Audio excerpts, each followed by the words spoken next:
Las primeras grandes batallas del Pacífico asestan un mazazo a las ambiciones de hegemonía del Japón. Frente a la costa nordeste de Australia, en el Mar del Coral, las dos potencias chocan por primera vez. La batalla de las Midway ha cambiado el signo de una guerra que decidirán los grandes portaaviones. Nombres como las Islas Salomón, Guam, Iwo Jima, Okinawa o el Golfo de Leyte, en Filipinas, jalonan esta fase final de la guerra en perjuicio del Japón. La batalla de Leyte supone para los japoneses un desastre naval del que no se van a recuperar. Ni siquiera un arma nueva, los kamikazes, los pilotos suicidas, logrará cambiar el curso del conflicto. Japón estaba ya al alcance de los bombarderos del general MacArthur.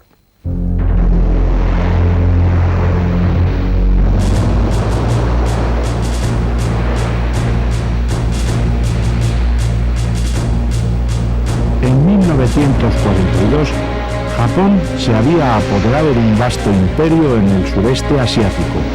Se había asegurado el suministro de materias primas y se sentía seguro de poseer la armada más poderosa del Pacífico. Sus ejércitos habían avanzado sin oposición hasta que fueron frenados de forma brutal en las Midway, en la primavera de ese mismo año. Allí perdieron la flor y nata de su armada.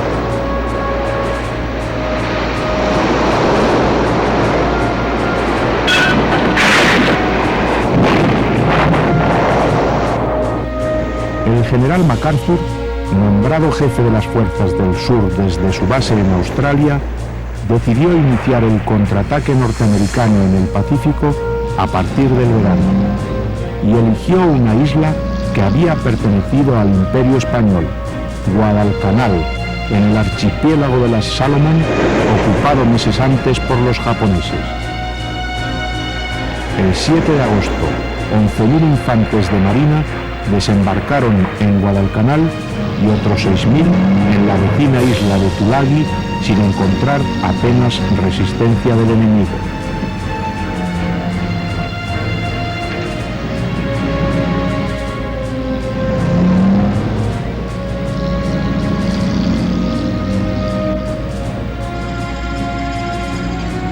Pero 2 días después, los japoneses enviaron tropas a las islas y empezó una de las batallas más largas de la guerra. Día a día, las ofensivas y las contraofensivas se iniciaban al amanecer y seguían durante la noche.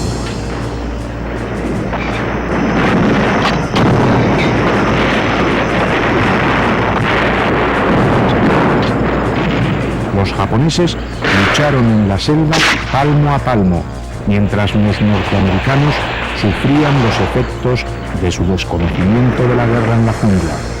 Hubo 6 encuentros navales y decenas de batallas aéreas, luchas cuerpo a cuerpo en los bosques y en las playas.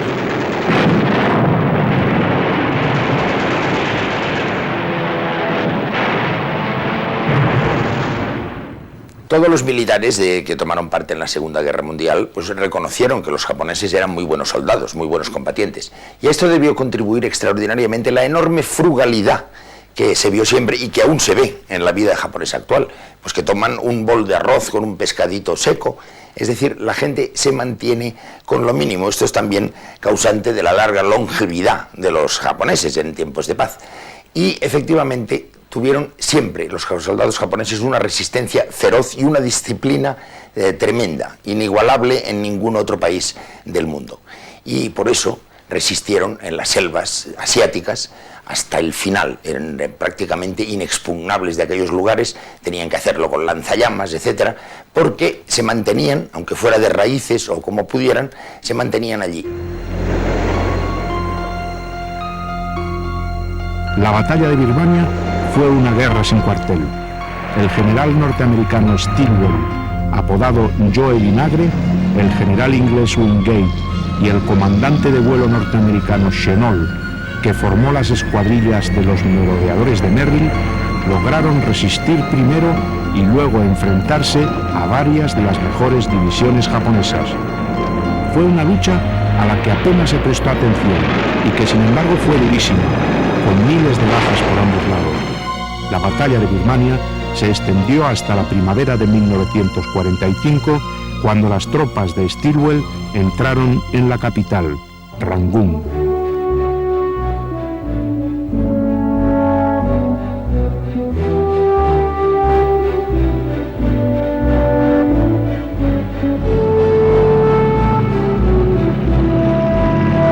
El Japón dominaba la mayor parte del Pacífico, desde las Aleutianas hasta las Salomón, muy cerca de Australia. Los ingenieros del emperador construyeron verdaderos fortines en las islas que consideraban más importantes, fortines que solo podían ser conquistados cuerpo a cuerpo o con la ayuda de lanzallamas.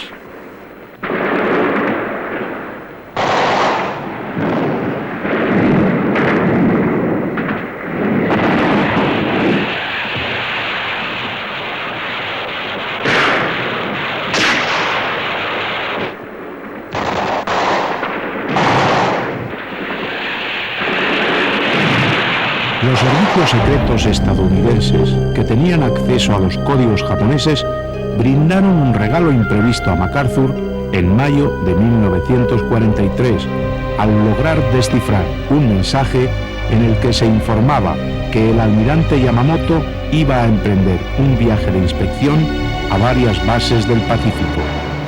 18 cazas norteamericanos que partieron de Guadalcanal interceptaron los dos aviones en que viajaban Yamamoto y toda su plana mayor. Fueron derribados y Yamamoto murió con todos sus jefes y oficiales. La operación produjo un doble éxito. Vengaron la humillación que Yamamoto les había infligido en Pearl Harbor y acabaron con el mejor estratega japonés.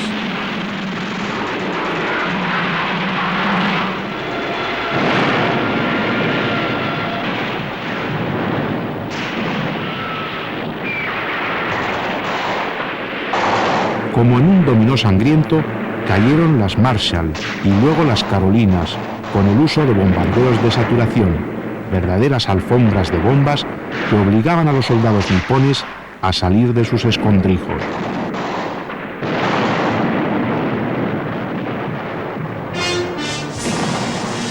MacArthur estaba ya dispuesto para avanzar sobre las Filipinas y cumplir su promesa de regreso: volveré.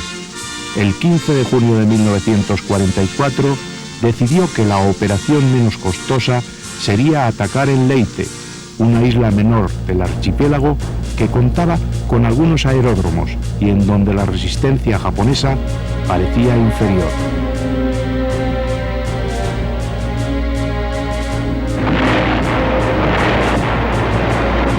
Fue el más grande choque naval de todos los tiempos. Después de 3 días de ásperos combates, los japoneses quedaron cao. La armada japonesa ya no pudo nunca más recuperarse de aquel golpe en el que perdió sus mejores navíos.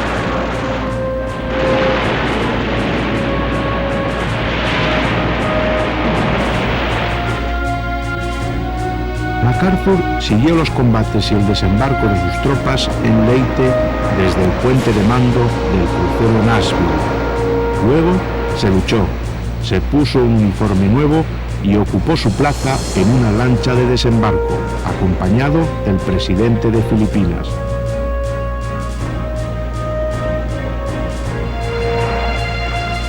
Ganó la playa con los pantalones mojados hasta la rodilla. Aquí estamos, dijo. Lo creáis o no, hemos regresado.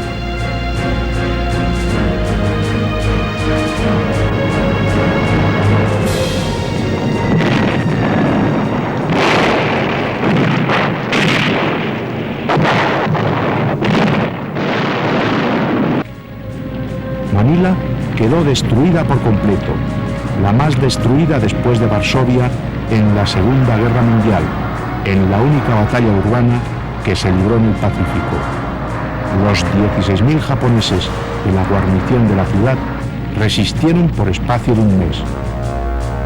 Hubo grandes matanzas de población civil, tal era la rabia de los soldados derrotados, y muchos de ellos se autoinmolaron.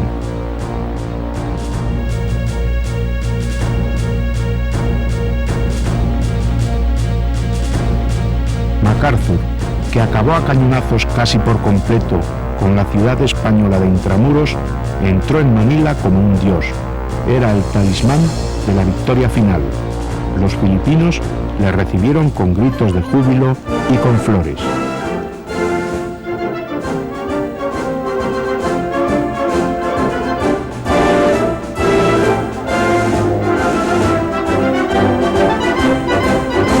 También me cogió al final de la guerra, o sea, cuando la batalla por Manila, que fue en febrero del 45 y duró hasta marzo, o sea, casi un mes de una batalla, o sea, que una lucha en las calles de Manila. Yo también estaba en Baguio, o sea, a mí me cogieron prisionero los japoneses en lo que se llamaba el Kempitai, y durante la liberación de Manila estaba prisionero en Baguio, pero mi familia estaba en Manila. Fue, desde luego, lo peor que ocurrió durante toda la guerra, esa época cuando la liberación empieza a manifestarse tanto en la isla de Luzón como todo Filipinas. Y sí, fue una experiencia tremenda, sobre todo para los que vivían en Manila, puesto que más de 100.000 personas murieron durante ese periodo. La mayoría de las muertes en Manila fueron deliberadamente por asesinatos, por una masacre que hicieron los japoneses aquí en Manila, prendiendo fuego a edificios, con la gente dentro de los edificios, o sea, matando a las personas, como ocurrió en el caso mío, de mi familia, que murió, todos murieron, excepto yo soy el único sobreviviente, pues a base de tiros o bayonetazos de las tropas japonesas. La brutalidad japonesa con sus adversarios y con las poblaciones sometidas encontró en Filipinas su punto más atroz. Casi 100.000 filipinos perecieron asesinados por los japoneses. Los japoneses, ya cuando les agarraban a los filipinos robando cualquier cosa, una de estas cosas, pues se les agarraban, los detenían y después ponían un árbol o lo que sea, ya en los sitios en donde ellos los agarraban y los colgaban del cuello, ya casi tocando con las puntas de los pies el suelo, y los dejaban colgados allí, con vida. Pero al poco rato aquellos hombres no tenían más remedio que sucumbir, y allí se morían.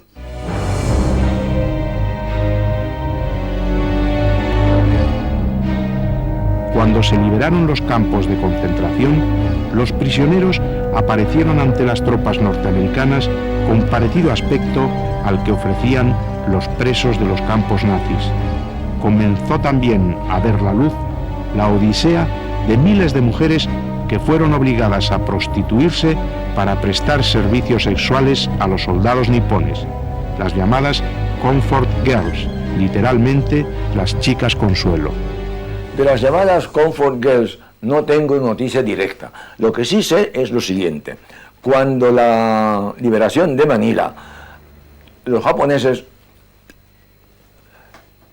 apresaron a la población civil y las asignó varias iglesias como su lugar de refugio. Y yo sé perfectamente por testigos presenciales que, por ejemplo, en el convento de San Agustín había allí recogidas o refugiadas mujeres, ancianos y niños. Pero por las noches venían los japoneses a violarlas y cogían a cualquiera de las chicas para violarlas. Entonces, entre esas mujeres estaban algunas o bastantes prostitutas. Y estas, en un alarde heroico que no podemos agradecer lo suficientemente, se interponían y cogían a los japoneses y se ofrecían ellas para salvar a estas jóvenes. Y nos sacaban fuera para distraer a los japoneses. Esto me parece a mí que es, dentro de su cosa, es digno de admiración, porque cuántas se han salvado de esa vejación japonesa gracias a esta oblación, por decirlo así, de estas mujeres, que luego me acuerdo yo muy bien que me dijo a mí el doctor Hisbert, testigo presencial, que les digo, estamos ya lo suficientemente manchadas para que tengan que manchar a otras. Yo perdí a mi madre, víctima de un obús norteamericano, y 12 otros parientes en el club alemán que fueron asesinados, de la cual 7 de ellos eran chiquillos, primos, de edad de 1 año a 8 años de edad. fueron quemados vivos, bayonetados y violadas algunas de las mujeres, junto con cerca de 800 personas allí. Nuestra casa se quemó, igual que a la de la mayoría de la población al sur del Pasig, y por un lado tuvimos suerte porque otras familias perdieron más, pero nosotros fue horrible, fue un infierno. En cuanto a los españoles que vivían en Manila, tampoco se libraron de la brutalidad japonesa a pesar de las buenas relaciones que el gobierno de Tokio mantenía con Franco. Los soldados japoneses entraron en el consulado español y mataron a todos los que encontraron en su interior. Aquella matanza provocó la ruptura de relaciones de España con Japón. Entre las víctimas, con motivo de la liberación de Manila, entre las víctimas de la hazaña japonesa, no se puede olvidar a los españoles residentes en aquel país, como tampoco se puede olvidar a los alemanes y a los italianos. Hasta entonces se les tenía por aliados o cuando menos amigos del Japón y se les respetaba más o menos. Pero en esos momentos, cuando la colonia alemana se refugia en el club alemán y la colonia italiana en el club italiano y los españoles en el casino español, resulta que no les sirve de nada, porque los japoneses van allí, lo asaltan y los matan uno a uno, con apenas algún superviviente. Ya he dicho yo anteriormente que en cuanto a los conventos de religiosos españoles fueron ocupados por los japoneses en el distrito de Intramuros, se recogió a todos estos religiosos, se les llevó, aparentemente para protegerles, se les llevó al mayor refugio que teníamos antiaéreo, enfrente de la Catedral de Manila, y una vez dentro cerraron las puertas y en los orificios de ventilación emplazaron unas ametralladoras y los mataron a todos, con excepción de dos agustinos que fueron los únicos testigos que luego fueron enviados al Congreso de los Estados Unidos para dar a conocer al mundo la crueldad, la hazaña de los crímenes de los japoneses. En el consulado español también se refugió muchísima gente española y entonces entraron los japoneses y mi antiguo alumno Ricardo García Bush, un joven español robusto, valiente, cogió la bandera española, se presentó, se puso ante la puerta del consulado y dijo a los japoneses: ustedes no pueden entrar aquí porque esto es una sede extranjera, diplomática, y si se atreven tienen que hacerlo pisando la bandera española. Y entonces atravesó la bandera española ante el umbral de las puertas para evitar el paso. Y los japoneses pisotearon la bandera japonesa, la bandera española, y mataron a todos los que estaban allí. Tan es así que el cónsul español tuvo que huir por la puerta trasera para salvar la vida. La comunidad española en Manila, que era, claro, la más grande que había en el Pacífico, perdió en la liberación de Manila cerca de 250 ciudadanos. El consulado español fue asaltado y sitio de uno de los masacres peores, donde quemaron vivos a todo el mundo que estaba dentro del consulado. En Intramuros, debajo del Palacio del Gobernador, allí mataron a cerca de 100. De nuevo, los metieron en un subterráneo, pero allí eran hombres. Y los mataron a bombas de mano y fuegos. Pero la comunidad, como España era neutral entonces, pues se pudo defender bastante bien durante la guerra, aunque también padecieron las privaciones que padecimos todos. Teníamos en casa, en el jardín de casa, teníamos un raid shelter, o sea, un refugio antiaéreo, que construimos con la ayuda de 2 o 3 pelotarios amigos, por ejemplo, José Mario Urrutia, que ahora vive en Guernica, y algunos más que han fallecido ya, y construimos un raid shelter, o sea, y allí aguantamos el bombardeo de la parte de la casa nuestra que quedó toda quemada, incendiada, y murieron varios vecinos. Nosotros nos salvamos todos en aquel raid shelter.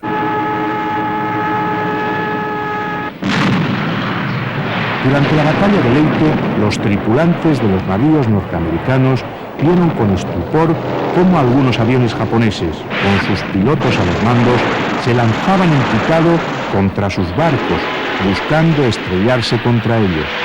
Eran los kamikazes, que en japonés significa viento divino.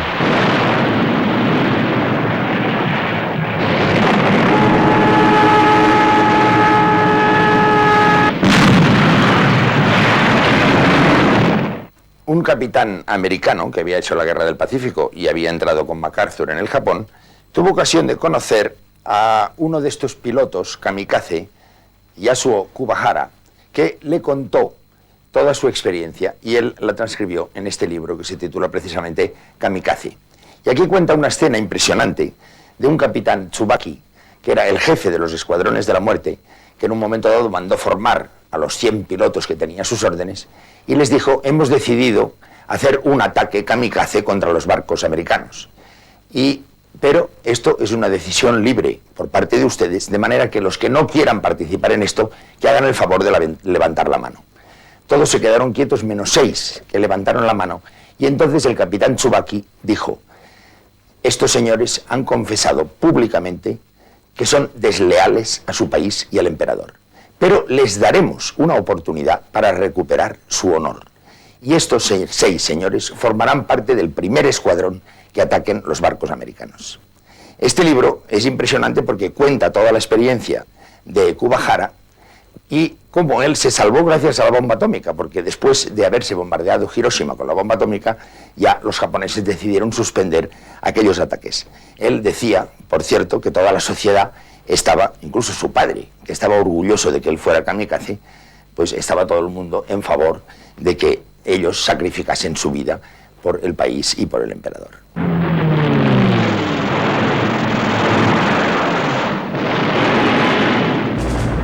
Pilotaban viejos aviones y más adelante una especie de monoplaza que los norteamericanos bautizaron como Tonto, fabricado en chapa de madera y aluminio y cargado con 3 cohetes y unos 1000 kilos de explosivos. Los transportaba un portaaviones hasta unos 20 kilómetros de su objetivo y, ayudados por señales de radio, partían en busca de los buques enemigos a una velocidad de unos 600 kilómetros por hora. Tenían 2 formas de atacar: desde muy arriba, cayendo sobre su objetivo, o volando a ras de agua, de frente hacia el buque elegido. En el primer caso, muchos se estrellaban en el mar. En el segundo, eran prácticamente invulnerables.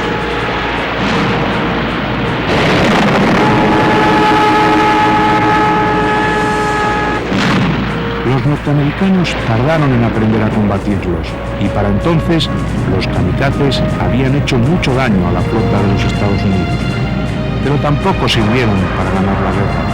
Su creador, Onishi, acabó suicidándose, haciéndose el seppuku, el harakiri tradicional, no sin antes pedir perdón a todos aquellos pilotos que había enviado a la muerte.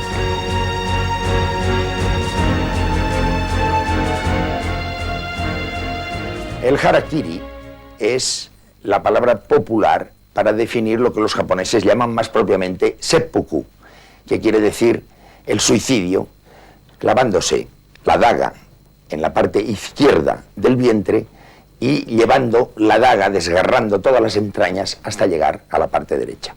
Esto, desde luego, que no es una cosa fácil de hacer. Había que tener un temple enorme para hacerlo.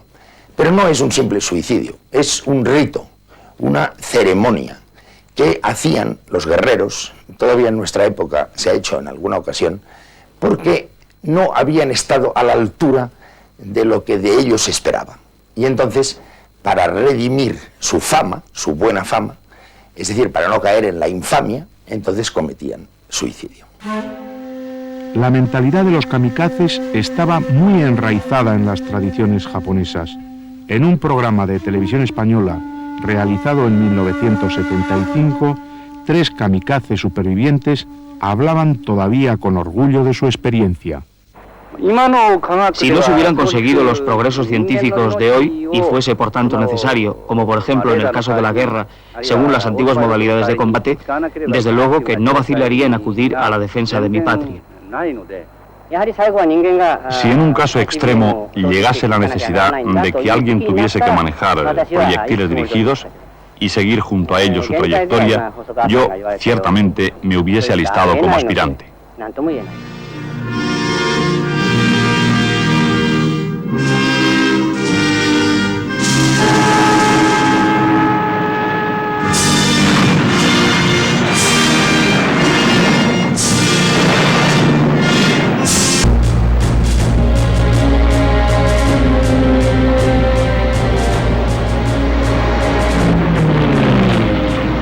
En su camino hacia Tokio quedaban todavía para los norteamericanos muchos escollos por vencer. En dos islas tuvieron que librar dos sangrientas batallas que adquirieron la categoría de verdaderas gestas, Iwo Jima y Okinawa.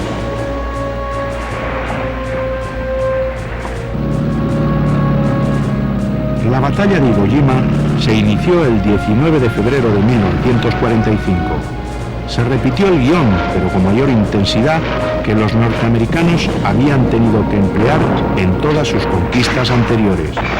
Desembarco de los lanchones, conquista de la cabeza de playa, avance sobre los blocaos y las casamatas, fiera resistencia japonesa, retrocesos, contraataques, reducción del enemigo gracias al implacable bombardeo de la aviación y las baterías navales, lanzallamas, cuerpo a cuerpo, bombas de mano en las cuevas, limpieza al fin de las últimas bolsas de resistencia.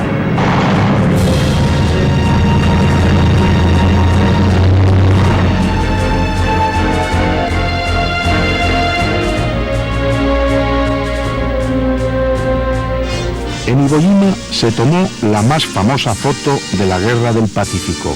La hizo Joe Rosenthal y le valió un premio Pulitzer. De los 6 soldados que aparecen en la fotografía alzando la bandera, 3 murieron en Iwo Jima horas o días más tarde de la instantánea. La lista de muertos en Iwo Jima se elevó a 7.000 soldados norteamericanos y la de heridos a 17.000. Las bajas japonesas fueron 20.000 muertos y 216 prisioneros. La batalla duró 5 semanas.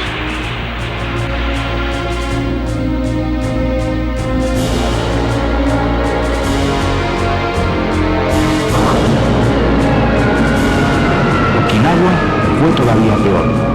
La isla formaba parte del archipiélago japonés y los 87.000 soldados del Imperio del Sol ya combatían por defender su casa. Era una isla de terreno abrupto y montañoso, cubierta de jungla impenetrable, repleta de trincheras, cuevas, blocaos y casamatas.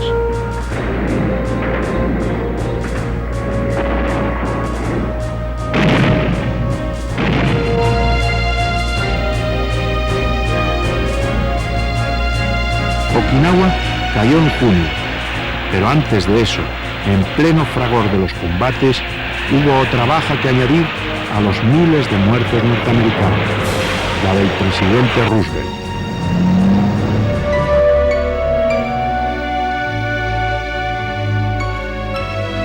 Franklin Delano Roosevelt murió de una hemorragia cerebral el 12 de abril de ese año 1945. Le faltaron muy pocos meses para conocer la victoria de sus tropas en el Pacífico. Los generales norteamericanos de Iwo Jima le incluyeron en la lista de bajas de la batalla del día siguiente.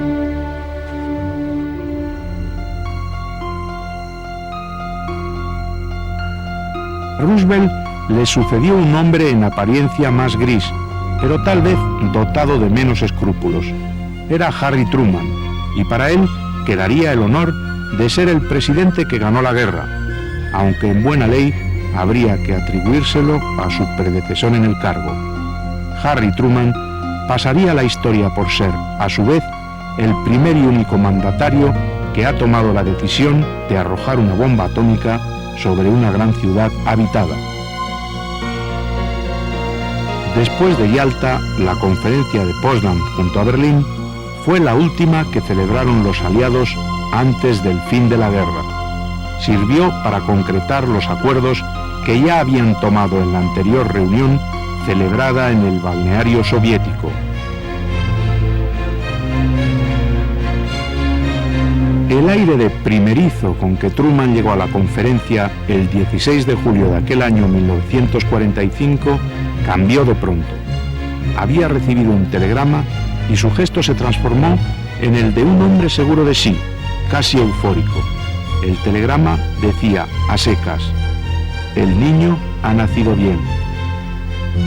Era una frase en clave para comunicar al presidente que los experimentos de la bomba atómica que se llevaban a cabo en Álamo Gordo, en el desierto de Nuevo México, habían llegado a buen término. Estados Unidos tenía la bomba atómica, proyecto en el que había trabajado desde 1942. A Truman le cabía la suprema de las responsabilidades, emplearla como arma de guerra. La noche del 5 a 6 de agosto, Paul Tibbets reunió a sus hombres y les comunicó que comenzaba su misión. El B-29, bautizado como Enola Gay, despegó a las 2 de la mañana de la pista de Tinian, con la bomba Little Boy a bordo.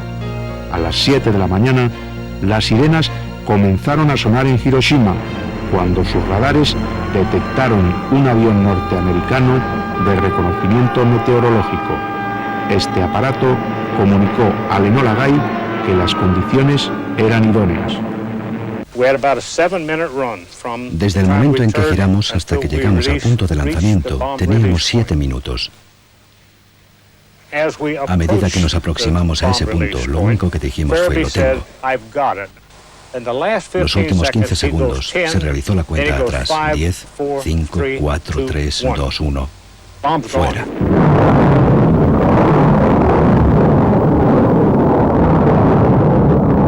A las 8 horas y 15 minutos de la mañana, el Enola Gay liberó la bomba. Un relámpago más fulgurante que 1000 soles lo barrió todo en un radio de acción de 1 kilómetro.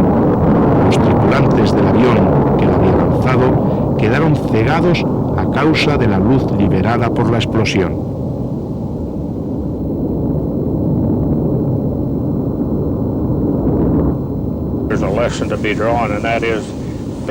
Fundamentalmente, la lección que debemos extraer es que el ser humano no tiene límites para destruir a sus semejantes. De ahí surge la cuestión: ¿cuánto podrá resistir la humanidad?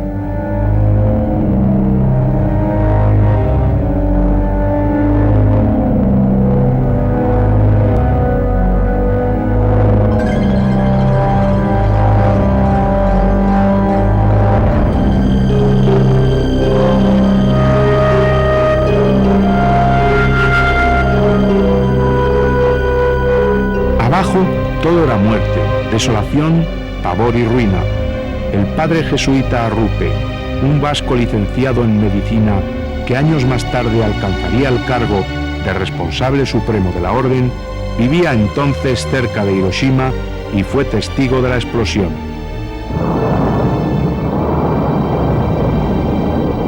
Unos años antes de morir, Arrupe contó a un reportero de televisión española su experiencia en Hiroshima.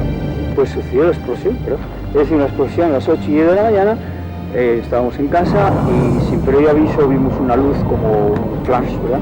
Y luego a los pocos segundos una confusión muy grande en casa, que todos los cristales y las puertas y todo. La casa no se llegó a caer, pero no sabíamos nada y por eso creímos que era una bomba grande que había caído en el jardín de nuestra casa, que estuvimos buscando, había caído a 4 kilómetros de distancia. Nosotros estábamos un poco fuera de la ciudad, desde una colina en que podíamos ver aquel mar de fuego del cual no veíamos el fin. Y esa fue la primera impresión de saber qué era, ¿no? Y luego cuando nos dijeron que la bomba atómica, pues tampoco nos ha ido mucho, porque no sabíamos lo que era la bomba atómica ni qué efectos tenía, y no lo sabía nadie, porque allí en realidad el pueblo de Hiroshima era un poco el conejillo de indias de experimentación. Y ya con esto después, pues cuando pudimos recoger a unos padres que estaban en la ciudad, a mitad de la ciudad, pudimos volver y ya comenzamos a organizar un poco nuestra casa, que como digo había quedado, aunque muy destruida, pero pudimos poner allá una especie como de hospital y comenzamos a trabajar no solamente en la casa, sino después a todo alrededor, porque de los hospitales no quedó ninguno en pie, todo fue destruido. Y usted volvió a reencontrarse tristemente con su vocación de médico, porque tuvo usted que... Es la única vez que he ejercido, digamos así, un poco la medicina después de dejar San Carlos. Ante un suceso como aquel de esa barbarie, ¿en ningún momento se tambaleó su fe en Dios? No, al contrario, en esas tragedias la fe en Dios se fortifica. ¿Y su fe en la humanidad?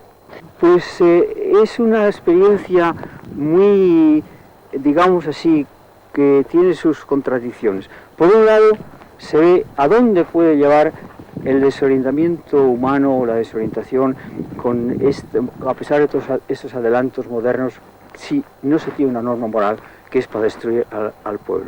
Pero por otro lado, el ver la paciencia de aquellos japoneses aguantando aquellos sufrimientos, que yo tuve que cortar carne humana con tijeras de coser y sin anestesia, y yo no he sentido un grito, yo no he sentido una queja, al contrario, ¿verdad? Todos esos aspectos, podríamos decir, casi contradictorios, dan un conocimiento de la persona humana que por un lado se descubre uno ante el hombre y por otro lado ve que es una criatura sumamente débil.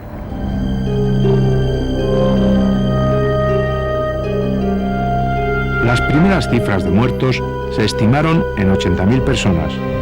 La ciudad había sido totalmente aniquilada. A quienes se encontraban a menos de 1 kilómetro de la explosión, la leucemia les afectaría 50 veces más de lo normal, en tanto que el número de cánceres se duplicaría con relación a la media. Una superviviente de la bomba relataba así la experiencia de aquel terrible día. Cuando sonaron las sirenas, mi hija salió de casa para ir a trabajar. Yo me quedé sola en casa. Ella cogió el tren en la estación de Hiroshima y partió hacia su lugar de trabajo. Yo me sentía muy sola en casa y no sabía qué hacer, pues las sirenas no paraban de sonar. Entonces, de pronto, un tremendo rayo me cegó. La luz que se produjo era tan blanca y potente que durante unos instantes me quedé con los ojos cerrados y paralizada, sin poder ver. Después me recuperé y pensé en mi hija. Pensé qué habría sido de ella y fui corriendo hasta la estación de Hiroshima. Cuando llegué allí, había muchísimas personas que se movían de un lado a otro como si estuvieran perdidos. No sabía qué hacer y me sentí muy confusa. Pensé que a lo mejor nos habríamos cruzado en el camino y decidí regresar a casa. Volví a casa, pero ella no estaba. Fuimos a la estación de trenes donde había mucha más gente que el día anterior. Había muchos muertos tirados por el suelo y no sabíamos por dónde andar. Tuvimos que ir pasando sobre ellos hasta llegar al lugar donde estaba acogida mi hija. Como no sabía dónde estaba y había tantísima gente, me quedé aturdida sin saber cómo podía buscarla. Entonces oí gritos de mi hija que me llamaba. Me dirigí al lugar de donde venían sus gritos. Cuando la vi pensé que iba a desmayarme. Su aspecto era horrible. Había perdido todo su pelo y su cuerpo estaba lleno de quemaduras. Lo único que decía era que la llevara pronto a casa. Queríamos subirla encima de la camilla, pero no sabíamos por dónde agarrarla. Sus piernas estaban totalmente descarnadas y su cuerpo estaba tan abrasado que la piel ennegrecida le colgaba por todas las partes. Su cara estaba tan hinchada que apenas parecía la de un ser humano.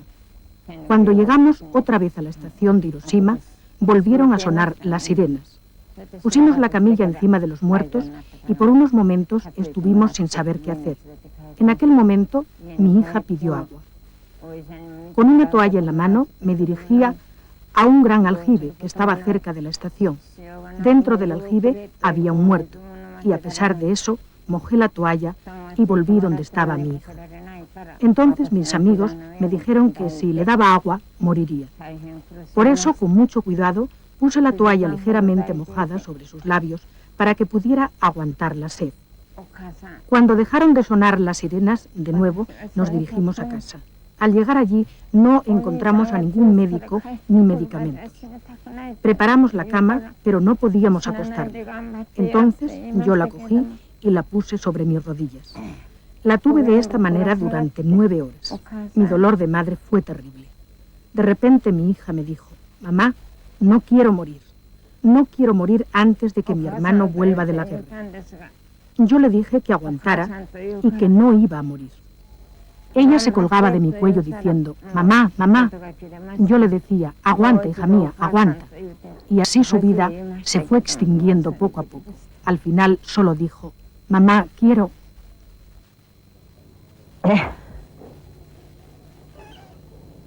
Toda la ciudad estaba cubierta por un espeso humo negro y desde muchos lugares salían rayos. Entonces, lo único que se me ocurrió pensar era que habíamos sido atacados por muchos bombarderos B-29. Como había dejado en casa a mi mujer y a mi hijo, pensé en salvarlos y fui corriendo a la ciudad. Cuando iba hacia allí, vi como toda la gente que se cruzaba conmigo había perdido su pelo. Apenas le quedaba ropa que cubriera su cuerpo y su piel tenía un aspecto siniestro. Estaba muy ennegrecida y colgaba de los miembros. Entonces yo pensé que lo que colgaba serían los restos de la ropa que se había quemado. Pero no. Era su piel la que colgaba. Y la gente así, sin decir una palabra, iba buscando los refugios. Aquello parecía una procesión de fantasmas.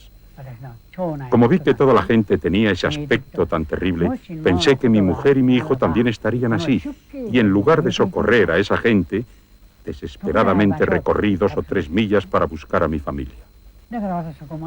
Al día siguiente, cuando me desperté, hacía un día radiante de sol. Miré a mi alrededor y vi que todos habían muerto. Toda aquella gente que tanto había sufrido sin gritar ni llorar, había muerto. Estábamos casi aplastados. Entonces, gracias a Dios, vi por un pequeño agujero entrar un rayo de luz. Como solo podía mover uno de mis brazos, pues en el otro tenía a mi hijo, empecé a mover escombros para tratar de agrandar el agujero. Y así, primero logré sacar a mi hijo, y después, ya con los 2 brazos libres, no me acuerdo cuánto tiempo tuve que estar escarbando. Pero por fin yo también logré salir de entre los escombros de las ruinas de mi casa. Después de unos días nos encontramos mi marido y yo. Fue un milagro estar con vida.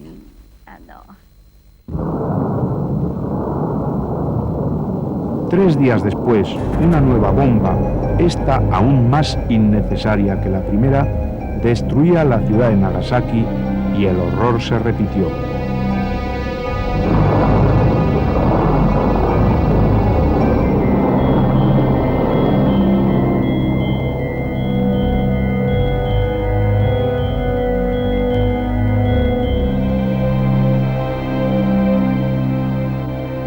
Cuando estalló aquella noticia, que fue realmente una sorpresa, se pensó que era una forma, no se sabía muy bien lo que era la energía atómica, la energía nuclear, militar. Pareció que era una forma de acelerar el final de la guerra, y solo luego fuimos comprendiendo que se había modificado totalmente la relación de fuerzas en el mundo, que se había creado una situación totalmente nueva que ha perdurado durante decenios, de equilibrio del terror, pero creo que los combatientes antinazis de aquella época pensaron que era una forma de acelerar la guerra, no vieron lo que entrañaba en la bomba atómica, la primera bomba atómica, no vieron exactamente lo que iba a significar en la historia del siglo XX. El día 10, el emperador Hirohito comunicaba a sus generales que no podían ser rechazadas las condiciones de rendición propuestas por los norteamericanos. Entre ellas, solo había una concesión: el respeto del estatuto del emperador como jefe del Estado japonés.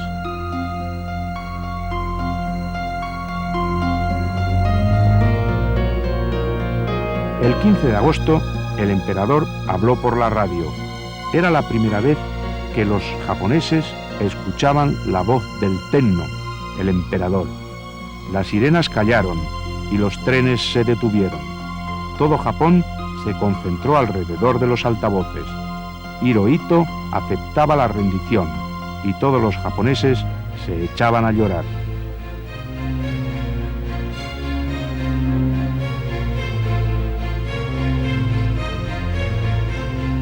Cuando se dice que el emperador del Japón es Dios o es un dios, hay que tener en cuenta el concepto de divinidad que tienen los japoneses, que no es el mismo que nosotros. Se dice que es Dios pues porque tiene las prerrogativas de un kami, es decir, un ser superior. En esto se quiere decir cuando se dice que el emperador es Dios. Claro, Hirohito pues tenía esa condición divina, entre comillas, hasta la derrota del Japón en 1945, cuando él tuvo que leer el rescripto imperial de rendición.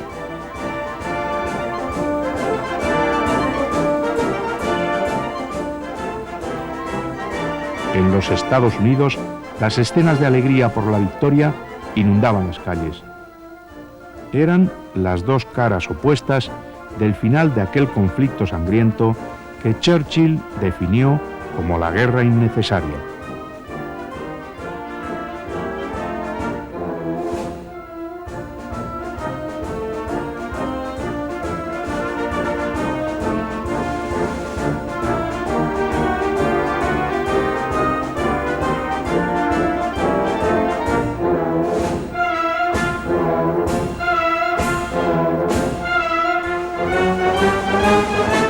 La ceremonia de rendición se celebró el 2 de septiembre a bordo del acorazado Missouri, anclado en la bahía de Tokio.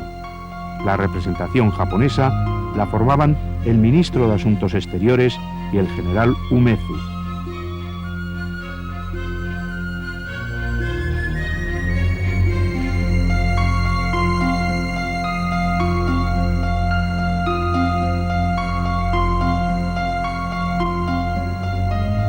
MacArthur presidió la delegación norteamericana, flanqueado por los almirantes Nimitz y Halsey. En su discurso pidió que un mundo mejor nazca de la sangre y las matanzas del pasado.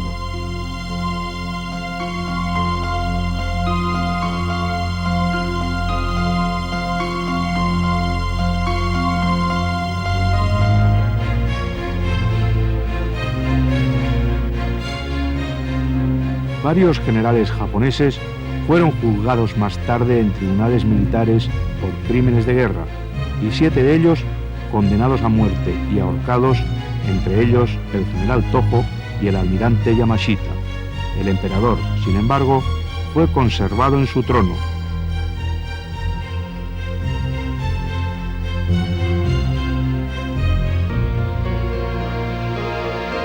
Para los japoneses, tras la reconstrucción, empezaría una nueva guerra con el paso de los años, la guerra de la tecnología, en la que iban a revelarse mucho más hábiles que con las armas. Los derrotados de ayer, alemanes y japoneses, serían los vencedores de hoy.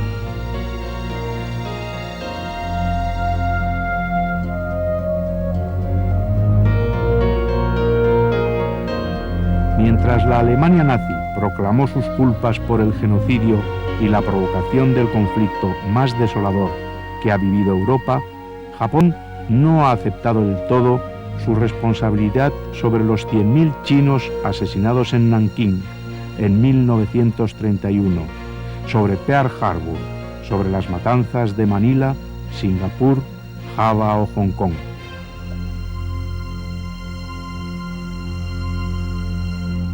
Desde el punto de vista de los países del sudeste asiático, sobre todo, que son los que sufrieron la invasión de los japoneses, quizá el Japón debía haber pedido perdón por lo que ocurrió, porque ellos no les habían hecho nada y los japoneses invadieron aquellos países. Yo sé decir de mí mismo y por mi experiencia hablando con japoneses, yo estuve durante 3 años viviendo en Tokio, que ellos, los japoneses, siempre se culpaban a sí mismos de lo que había sucedido. Que no culpaban al enemigo, sino que se culpaban a sí mismos como si fueran ellos los que hubiesen hecho algo mal. Y efectivamente, en el cenotafio de Hiroshima, que está delante del museo donde se conservan los horrores de lo que fue el bombardeo de Hiroshima, hay un arca, una especie de arca de piedra, con los nombres escritos en papeles de los muertos que causó la bomba atómica. Y sobre esta piedra hay una inscripción que dice: el error nunca será repetido. Pues ya son 50 años desde la liberación de Manila Y todavía estamos esperando que los japoneses nos pidan perdón. Acabamos de inaugurar allí un monumento a los caídos de Manila, en honor de los 100.000 víctimas civiles, paisanas, muertos por la criminalidad japonesa. Vuelvo a decir, esta es la fecha en que no nos han pedido perdón. Quizá haya tácitamente una indicación desde el momento en que mantienen relaciones diplomáticas con nosotros, mantienen relaciones comerciales, nos favorecen bastante en el mercado. Pero esto para nosotros no basta. No obstante, nosotros a nuestra vez, sin el perdón de ellos, nosotros a nuestra vez hemos sabido perdonarles, si bien no olvidamos, porque el olvido es legítimo mientras no se convierta en rencor.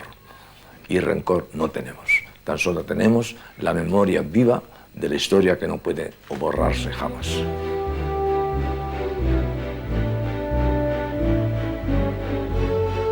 Los soldados y los barcos regresaron a los Estados Unidos los meses siguientes a la paz firmada a bordo del acorazado Missouri. El conflicto de Corea estaba muy próximo. Winston Churchill había profetizado: después de las guerras de los grandes, vendrán las guerras de los pigmeos. Y así habría de ser.